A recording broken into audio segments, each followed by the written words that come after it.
Assalamualaikum warahmatullahi wabarakatuh. Nama saya Fajar Nur Rizky, mahasiswa Universitas Muhammadiyah Jember, Fakultas Ekonomi dan Bisnis, Prodi Manajemen. NIM saya 20104111239.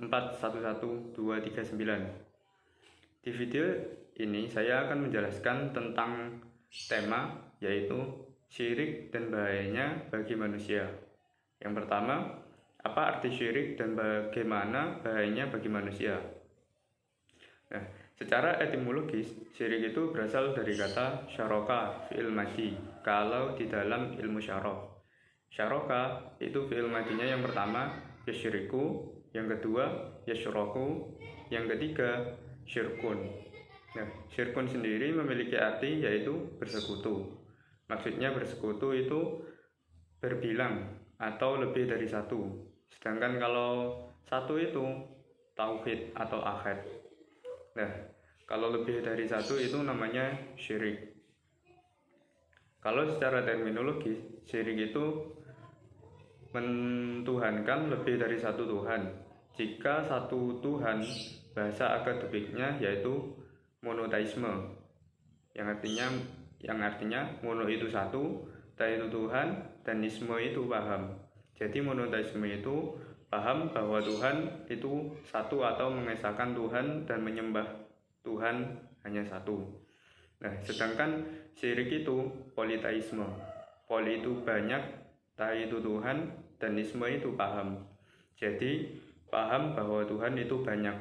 Nah, Tuhan di sini Tuhan yang pertama yang dimaksud adalah Allah.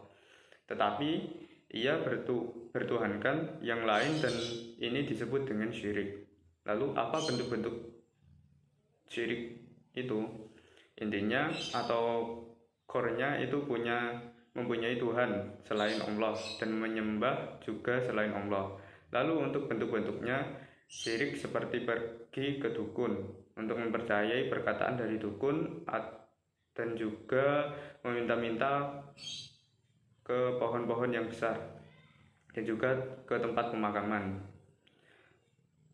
Bisa jadi memberi sesaji di tempat-tempat tertentu, dan ada yang percayai tanda-tanda yang dibawa oleh makhluk Allah, seperti ada suara burung gagak, bahwasanya percaya akan ada yang meninggal. Selain itu ada juga kupu-kupu yang masuk ke dalam rumah, katanya akan ada tamu yang akan datang, dan lain sebagainya. Nah, itu tadi bentuk-bentuk dari syirik. Selanjutnya, penyebab sehingga orang percaya kepada kesyirikan. Yang pertama, ilmu agama yang belum dalam atau kokoh sehingga mempermudah masuk ke dalam kesyirikan. Jika ilmu agama seseorang itu dalam atau kokoh, maka akan melahirkan keimanan yang kuat terhadap Allah Subhanahu wa taala. Sehingga keimanan bisa menjadi benteng bagi diri kita sendiri. Nah, yang kedua, faktor ekonomi. Karena dengan faktor ekonomi biasanya bisa membawa kemusyrikan atau kesyirikan, seperti datang ke dukun lalu melakukan pesugihan dan lain sebagainya. Lalu bagaimana Rasulullah menangkal kesyirikan? Rasulullah itu sangat persuasif dalam memecahkan masalah dakwahnya.